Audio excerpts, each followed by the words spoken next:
मऊ जनपद के मधुबन थाना क्षेत्र अंतर्गत श्री राम सुंदर पांडे सर्वोदय इंटर कॉलेज गजियापुर में एंटी रोमियो स्क्वाड पुलिस द्वारा छात्राओं के साथ जागरूकता कार्यक्रम का आयोजन किया गया था।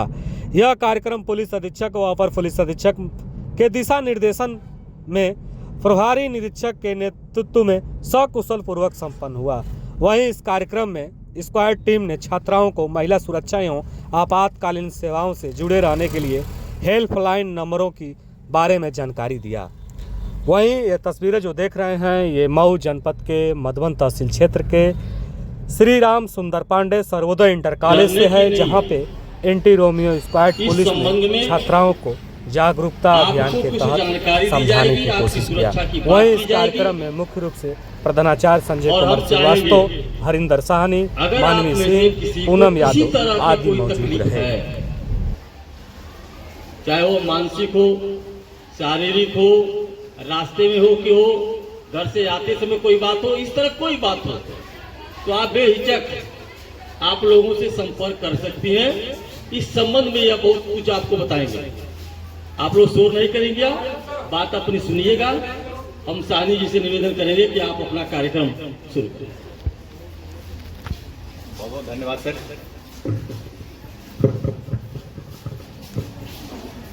कैसे बेटा आप लोग पहचान रहे हैं? चलो बहुत अच्छी बात। जो नए बच्चे होंगे वो नहीं जानते होंगे, जो पुराने होंगे जो यहाँ ही पढ़ते होंगे वो जानते होंगे। मुझे कई बार हम लोग मिल चुके हैं ना आप लोगों से, तो जो मैं जरूरी नंबर आपको बताया था वो याद है या भूल गए आप लोग? याद है, चलो अच्छी बात है। तो अभी सर ने बताया कि आप लोग सुरक्षा आप लोगों को बताने में आया हूँ थाना मधुबन से। तो सबका थाना मधुबन ही है ना? चलो अच्छी बात। आपको अपने थाने के बारे में जानकारी होनी चाहिए, आपको अपने पुलिस स्टेशन के बारे में जानकारी होनी चाहिए। और जो कुछ माननीय मुख्यमंत्री श्री आदित्यनाथ योगी जी महाराज द्वारा जो मुहिम चलाई जा रही है नहीं, आपको थाने चलना है तो इसमें किसी की पैरवी की जरूरत नहीं। आप बिल्कुल निसंकोच थाने पर आइए और आप अपनी समस्या को बताइए। ये बात पता था आप लोग को महिला एविडेंस वाली?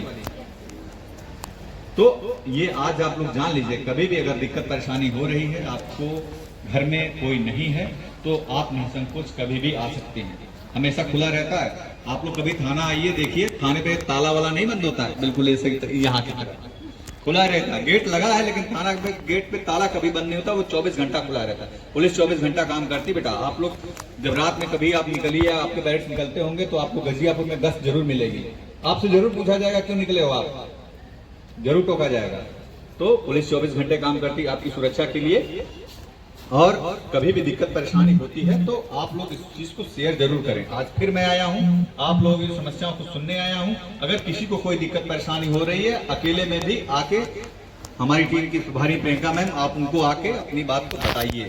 प्रिंसिपल सर के पास मेरा नंबर है, आप उनको बताएंगे, सूचना मुझे जरूर हो जाएगी, ठीक ना? तो कभी भी यह ध्यान रखिए, कभी भी इस चीज को छुपाना नहीं है, बिल्कुल भी। अगर दिक्कत परेशानी होती है तो बताना है, ठीक ना? फिर आता है मोबाइल चलाने को लेकर। मोबाइल तो चलाते नहीं होंगे, नहीं ना? सार्वभौमिक झूठ है ये। मोबाइल नहीं चलाइए, मोबाइल अभी चलाने की उम्र नहीं है, ठीक है? कोई भी समस्या है, आस पड़ोस में भी कुछ लोग ऐसे होते हैं जो मतलब अपने आपके सगे लगते हैं, भैया लगेंगे, चाचा ताऊ, इस तरह के रिश्ते होते हैं, वो भी फायदा उठाने की कोशिश करते हैं। फिर क्या होता है कि हम वो चीजें कह नहीं पाते हैं किसी से ना। अच्छा, घर परिवार में भी कहते हैं तो माँ बाप भी उसको सोचते हैं कि 10 जगह बातें बनेंगी इसकी और बदनामी होगी, इस वजह से बताते नहीं है, शर्माते हैं, उस चीज को छिपाते हैं, है ना? होती है चीजें। तो आप ऐसे कंडीशन में क्या करेंगे? आप थाने तक भी नहीं पहुंच सकते हैं, लेकिन आप चाहते हैं कि इस पे कुछ कार्रवाई हो या पुलिस को इसकी सूचना मिले, इसको अपराधी को दंड मिले। होता है मन में ना ये चीजें कि मेरे साथ गलत कर रहा है तो इसको कैसे हम सजा दिलाएं। तो इसके लिए बेटा 1090 हेल्पलाइन नंबर जाती रहती कामकाजी महिलाएं जो किसी काम से बाहर जाती आती रहती, उनसे मिला जाता है और उनकी समस्याओं को सुना जाता है, ठीक ना बेटा? इसी क्रम में आज फिर आपके विद्यालय पर मुझे अवसर हुआ, प्राप्त हुआ। पिछले बार मैं आया था, आप लोग को बता के गया था, उस समय संख्या बहुत कम आई थी। तो आज संख्या ज्यादा है तो प्रिंसिपल सर ने फोन किया मुझे कि भैया आइए, आज हो जाए कार्यक्रम, बच्चे आए हैं, तो इसीलिए मैं आया। तो सर ने बताया कि अगर कोई दिक्कत परेशानी होती है किसी को भी कभी भी, तो इस चीज को आप लोग बताना है, छुपाना बिल्कुल भी नहीं। तो सरकार के माता महिला हेल्पलाइन नंबर पता है ना, क्या है महिला हेल्पलाइन नंबर? 1090। Very good.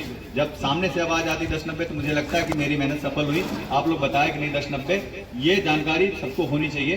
1090 की सबसे अच्छी व्यवस्था ये है कि आपका नाम पता बिल्कुल गोपनीय रखा जाता है, किसी को बताया नहीं जाता, किसी को शेयर नहीं किया जाता, मौके पे जाके आपकी समस्याओं को सुना जाता है, कम से कम समय में सॉर्ट आउट किया जाता है ना।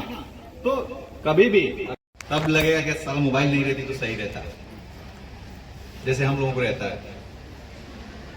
तो अभी जरूरत नहीं, अभी तो सिर्फ पढ़ाई पे फोकस करिए, नहीं तो फिर आप लोग अपने मंजिल को से भटक जाएंगे, है ना। तो जो है साइबर क्राइम के बारे में बताएंगे। हेलो, कैसे हो आप सब लोग?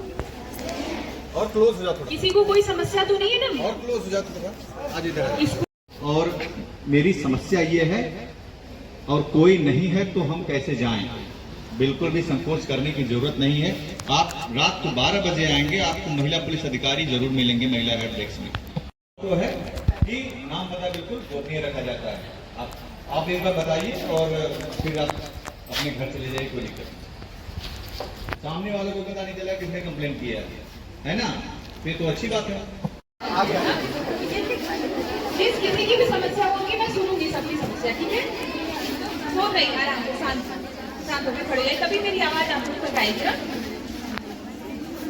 कोई समस्या है बेटा, अगर अकेले में भी कहना चाह रहा है, बताना चाह रहा है कि मेरे साथ इस तरह समस्या है, स्कूल आ जा रही हूँ मैं तो मेरे साथ समस्या हो रही है, या इस तरह फोन के जरिए कोई परेशान कर रहा है, किसी को कुछ बताना है, बताना हो तो आकर के आप लोग आके आप लोग ऑफिस में मुझसे मिल सकते हैं। अभी हम हैं, ठीक है? 10 मिनट तक यहाँ, ठीक? किसी को और कुछ कहना है? कहना चाहिए नंबर है, क्योंकि महिलाओं के साथ दिन प्रतिदिन मतलब अपराध बढ़ते जा रहे हैं ना, तो उनके लिए समाधान करने के लिए ये एक नंबर, हेल्पलाइन नंबर बताया गया है, जिसके सभी लोग कभी भी कोई समस्या हो तो जरूर उपयोग करें, ठीक है? और 112 नंबर जो आपातकालीन नंबर है, किसी भी समस्या में आप इस नंबर पे फोन कर सकते हैं। मेडिकल इमरजेंसी है, अगर कोई इमरजेंसी है तो आप इस नंबर पे फोन करके हेल्प ले सकते हैं, ठीक है? तो ये 2 नंबर याद रहेंगे ना आप सबको, ठीक है? और बेटा देखो, फोन से जितना हो सके उतना दूर रहो ना, क्योंकि अभी आपकी उम्र जो है वो पढ़ाई करने की है, कुछ पढ़ लो, बढ़ लो, आगे बढ़ो, फिर फोन तो मिलेगा ही ना। फोन यूज करोगे, फोन कहाँ जाएगा? लेकिन जो आजकल ये इंस्टाग्राम, सोशल मीडिया है, इस पर रील्स वगैरह बहुत सारी चीज़ों में लड़कियाँ पढ़ गई हैं, पढ़ाई लिखाई से दूर होती जा रही हैं, गाने सुनना और वो डांस वगैरह, रील्स बनाना, ये सब चीज़ों में जो आप लोग पढ़ रहे हो ना, ये गलत लाइन है। कुछ नहीं मिलेगा इन सब चीज़ों से, कुछ मिलना है किसी को? कुछ भी नहीं मिलेगा ना। तो ये एक बहुत गलत लाइन है, इधर आप लोग बिल्कुल मत डिस्ट्रैक्ट होइए, ठीक है? सिर्फ अपना फोकस पढ़ाई पे करिए। पढ़ेंगे आप लोग, आगे बढ़ेंगे, तो ये सारी चीजें फिर आपको होती रहेंगी लाइफ में ना। फोन मिलेगा, जो भी करना है आपको अब करिए, लेकिन सबसे पहले अभी आपकी पढ़ने की उम्र है, तो सिर्फ पढ़ाई पे फोकस कीजिए, ठीक है? और बेटा देखो, आजकल बहुत अपराध हो रहे हैं, साइबर अपराध जो है उसके बारे में आप लोग को बता दूंगी कि फोन के जरिए बहुत सारी ऐसी कॉल्स आती हैं कि जॉब के ऑफर देते हैं कि आपके फ़ोन में मैं आपको मतलब जॉब का ऑफर दे रहा हूँ, आपको इतने रुपए या इतने पैसे कुछ पेमेंट करने होंगे, उसके बाद आपको नौकरी मिल जाएगी। इस तरह से आप लोग अपने घर परिवार में भी बताइएगा ये चीज़ें कि इस तरह से होती है। फ़ोन की आएगी कि फला कंपनी से हम बात कर रहे हैं और इसमें वैकेंसी है, आप कितने रुपए जमा करेंगे तो आपको नौकरी मिल जाएगी, ऐसे ऐसे कॉल करेंगे। ये सारी फ्रॉड कॉल्स होती है ना, तो इन सब चक्करों में कभी मत पड़िएगा कि इस तरह से कोई अगर फ़ोन कॉल आ रहा है नौकरी के लिए, या फिर कभी कभी ये भी होता है कि कुछ लोग इस तरह से ऑफर देते हैं कि आपके पैसे यहाँ इन्वेस्ट कीजिए, वो डबल हो जाएंगे। तो इस तरह से फ़ोन करके वो आपसे आपके पैसे तो ले लेते हैं, लेकिन फिर ऐसा कुछ भी नहीं होता है, ठीक है? तो ये सब एक स्कैम है और फ्रॉड है, जो इन सब के चक्करों में नहीं पड़िए। कभी भी कोई आपका जैसे आपके फ़ोन पे कॉल करके OTP मांग रहा है या कोई कार्ड की डिटेल्स मांग रहा है, ATM डेबिट कार्ड जो होते हैं, इन सब की कोई डिटेल्स मांग रहा है तो वो भी कभी शेयर नहीं कीजिए। अपना आधार कार्ड, पैन कार्ड, ये जो सारी चीज़ें किसी से शेयर नहीं करिए ना, क्योंकि इन सब चीज़ों से ये आपके जो नंबर्स हैं, आधार कार्ड डिटेल्स वगैरह लोग को मिल जा रहा है, तो इन सब चीज़ों से स्कैम हो रहे हैं, आपके साथ अपराध हो जा रहा है, साइबर अपराध अब बहुत ही बढ़ता जा रहा है। तो आप लोग थोड़ा इन चीज़ों के बारे में अवेयर रहिए और अपने घर परिवार में माता पिता जो भाई बहन उन लोगों को भी बताइए ना। अगर कभी कोई समस्या हो जा रही है इस तरह से ना, साइबर अपराध हो जा रहा है किसी के साथ में, तो आप लोग को एक हेल्पलाइन नंबर है 1930, 1930, ठीक है, जिसको साइबर हेल्पलाइन नंबर बोलते हैं। इस नंबर पे 24 घंटे के अंदर में जितना जल्दी आप कॉल कर देंगे उतना जल्दी अच्छा रहेगा, मतलब आपके लिए प्रॉफिटेबल होगा कि वो 24 घंटे के अंदर में अगर कोई ट्रांजैक्शन हुआ है, पैसे का लेन देन हुआ है, तो अकाउंट फ्रीज कर दिए जाते हैं, जिससे चांसेस होते हैं कि आपके पैसे मिल जाएंगे, ठीक है।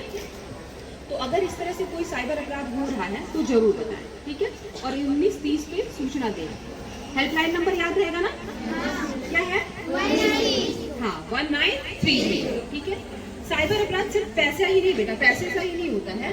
कभी कभी क्या होता है कि सोशल मीडिया पे कुछ आपत्तिजनक फोटोज, वीडियोस भी लोग उसमें डाल देते हैं ना।